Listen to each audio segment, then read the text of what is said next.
Tapi saya lihat parti-parti PN dan BN, dia tak hujah.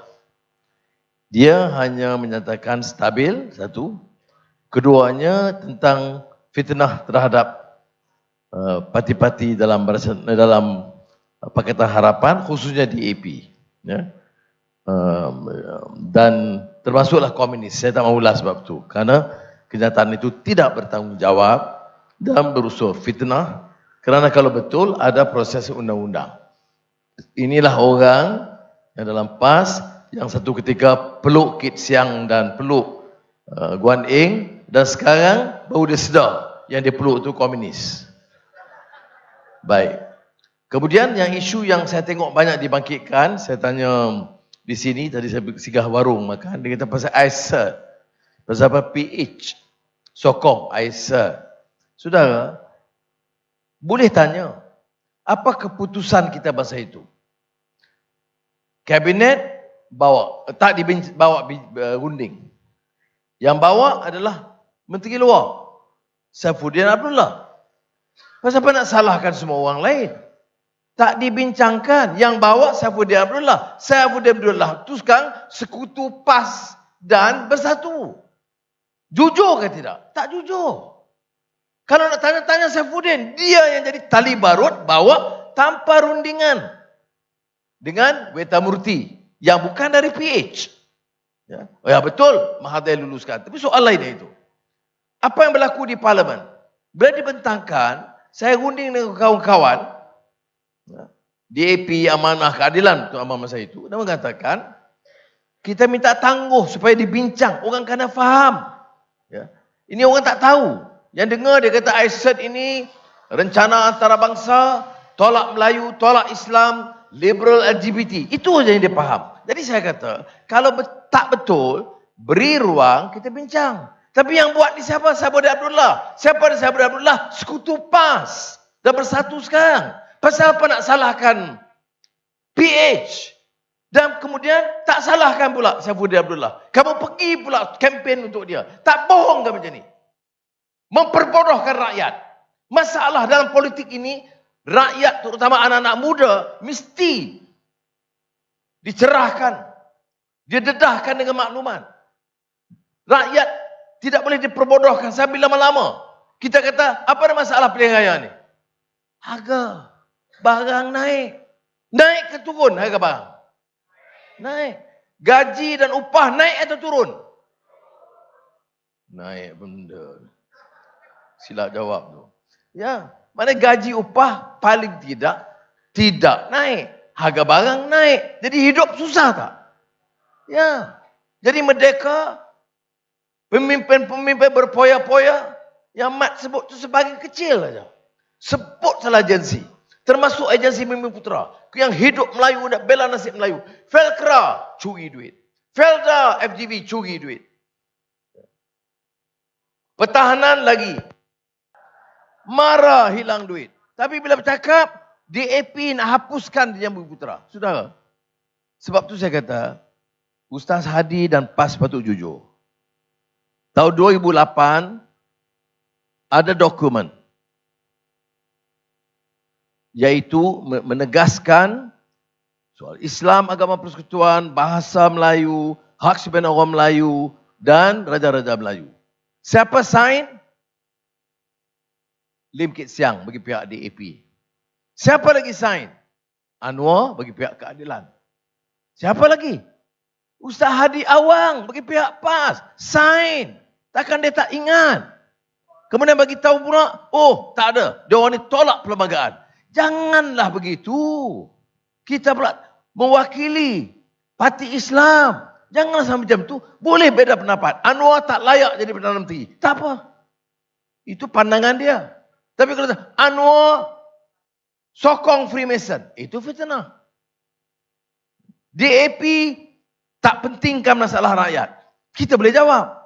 Tapi DAP komunis, anti Melayu, merosakkan Melayu. Saya tak faham. Memang ada perbincangan dan kita berbeza pendapat dalam beberapa hal. Tapi tidak khianat amanah. Lebih teruk pemimpin-pemimpin Melayu yang khianat. Termasuk beberapa pengkhianat dalam keadilan yang menyebabkan kerajaan ini jatuh. Itu kerja Amir lah. Nak jaga Gombak. Kita hantar Panglima Utama Selangor untuk berdepan di Gombak. Ya. Ya. Sudah. Dia bukan pengumuman rasmi. Rasmi 28 hari bulan. Bila saya dah bocor soalan. Saya bincang dengan Amir, dia kata, saya kata Panglima. Ini budak Parlimen Gombak itu cicak menkarung. Saya mampu insya-Allah petahkan. Sebab apa? Khianat.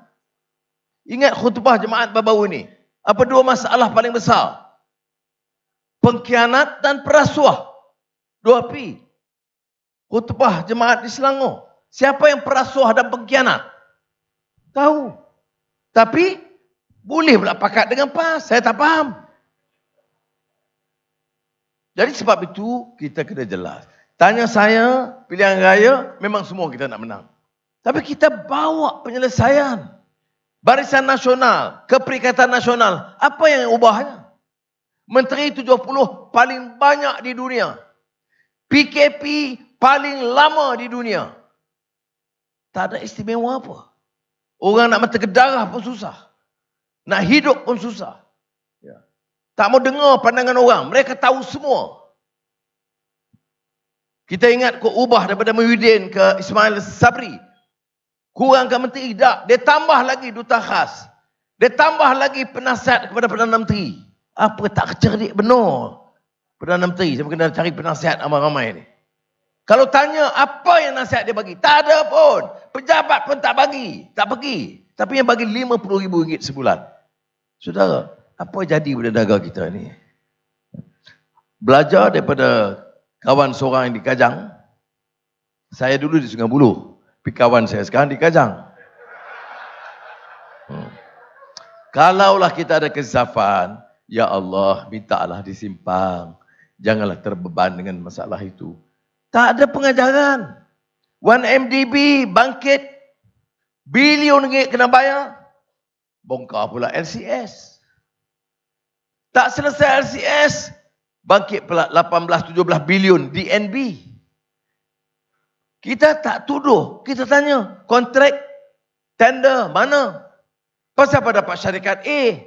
Berapa kos dia? Berapa unjuran? Tak ada jawapan. Kerana apa? Angkuh, mustakbirin, sombong. Menganggap mereka itu boleh buat semua. Saudara, petang tadi di hotel tamu, Ma'had Al-Fikr Al-Islami Al-Alami, Lil-Alami, Institut Pemikiran Islam Sedunia, menganjur satu seminar mengenai epistemologi, maknanya pengistilahan, konsep dan sebagainya. Saya di situ dengan Dr. Ziauddin Sardar, sarjana dari London.